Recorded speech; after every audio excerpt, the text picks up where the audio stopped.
Top quality और consistent performance के लिए सिर्फ सिल्वर पंप नाम याद रखना। ಇನ್ನು ಚಿನ್ನಸ್ವಾಮಿ ಸ್ಟೇಡಿಯಂನ ಕಾಲ್ತುಳಿತ ಪ್ರಕರಣ ಇಡೀ ಕರುನಾಡಿಗೆ ಸೂತಕ ತಂದಿದೆ. ಆದರೆ ಈ ಪ್ರಕರಣ ನಾಯಕರಿಗೆ ಮಾತ್ರ ರಾಜಕೀಯ ಜಟಾಪಟಿಗೆ ಕಾರಣವಾಗಿದೆ.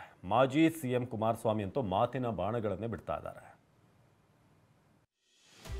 ಆರ್ಸಿಬಿ ಫ್ಯಾನ್ಸ್ ದುರಂತ ಅಂತ್ಯ, ರಾಜಕೀಯ ಜಟಾಪಟಿ.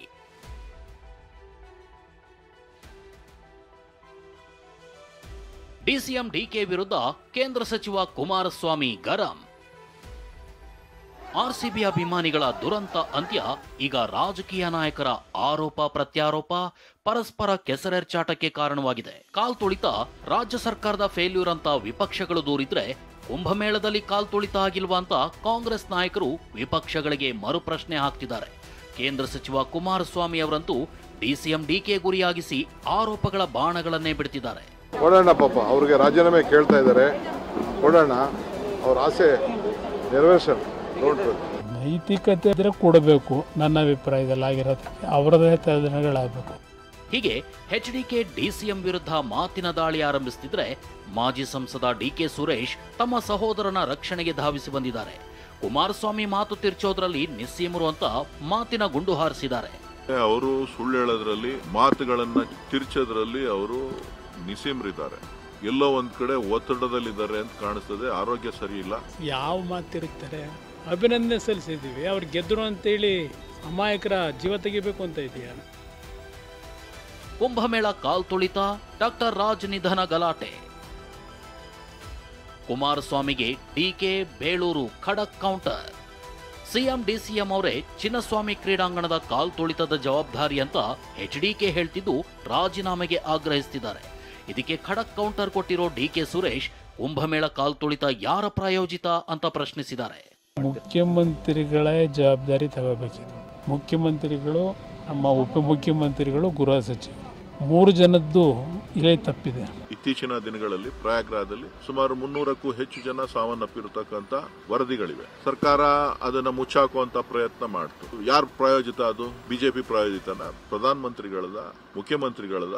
ಅಲ್ಲಿ ಕುಸ್ತಿ ಆಡ್ಬೇಕಲ್ವಾ? ತಪ್ಪೇ ಆದ ಕಂಡಿಡಿದು ಆಕ್ಷನ್ ತಗೊಳ್ತಕ್ಕಂಥದ್ದು ಹೋರಾಟ ಅಲ್ಲಿ ಮಾಡ್ಕೋಬೇಕು.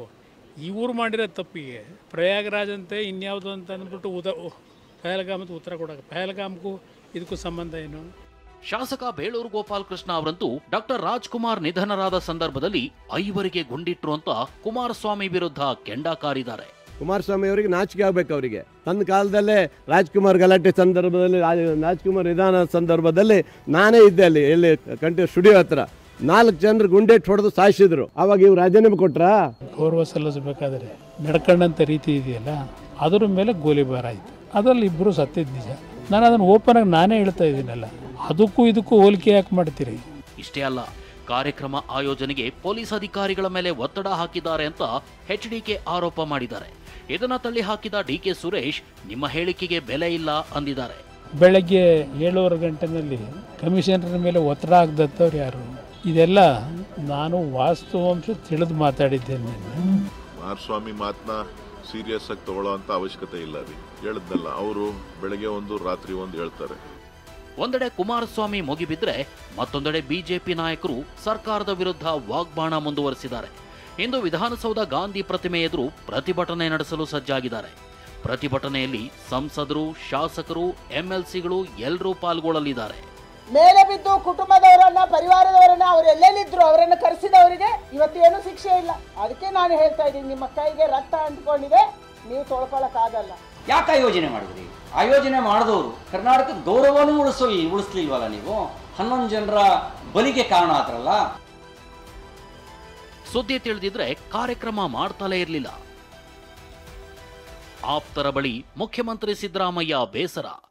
ಇಡೀ ಘಟನೆಯಿಂದ ಸಿಎಂ ಸಿದ್ದರಾಮಯ್ಯ ನೊಂದಿದ್ದಾರೆ ಅಂತ ಆಪ್ತರು ಹೇಳಿದ್ದಾರೆ. ಅಭಿಮಾನಿಗಳು ಮೃತಪಟ್ಟಿರೋ ಸುದ್ದಿಯನ್ನ ತಿಳಿಸಿದ್ರೆ ವಿಧಾನಸೌಧದಲ್ಲಿಯೇ ಕಾರ್ಯಕ್ರಮ ಮಾಡ್ತಿರ್ಲಿಲ್ಲ, ಸ್ಟೇಜ್ಗೆ ಹತ್ತಾ ಇರಲಿಲ್ಲ ಅಂದಿದ್ದಾರೆ.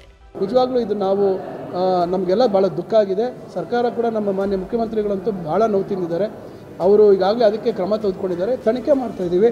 ತನಿಖೆ ಮಾಡಿದ ಮೇಲೆ, ಇದರ ಸತ್ಯಾಸತ್ಯತೆ ಬಂದ ಮೇಲೆ ಇದನ್ನು ನಾವು ಖಂಡಿತ ಇದ್ರ ಬಗ್ಗೆ ನಾವು ಕ್ರಮ ತೆಗೆದುಕೊಳ್ತೀವಿ. ಈ ಮಧ್ಯೆ ನಟಿ ಮತ್ತು ಮಾಜಿ ಸಂಸದೆ ರಮ್ಯಾ ಟ್ವೀಟ್ ಮಾಡಿ ಇದರಲ್ಲಿ ಪ್ರತಿಯೊಬ್ಬರ ತಪ್ಪು ಇದೆ ಅಂತ ಬೇಸರ ಹೊರಹಾಕಿದ್ದಾರೆ. ಆದರೆ ಈ ಘಟನೆಯನ್ನ ಇಲ್ಲಿಗೆ ಬಿಡಲು ಬಿಜೆಪಿ ನಾಯಕರು ತಯಾರಿಲ್ಲ. ಕಾಲ್ತುಳಿತ ದುರಂತದ ರಾಜಕೀಯ ಸಂಘರ್ಷ ಸದ್ಯಕ್ಕೆ ನಿಲ್ಲೋ ಲಕ್ಷಣಗಳು ಕಾಣ್ತಿಲ್ಲ. Bureau report, TV9.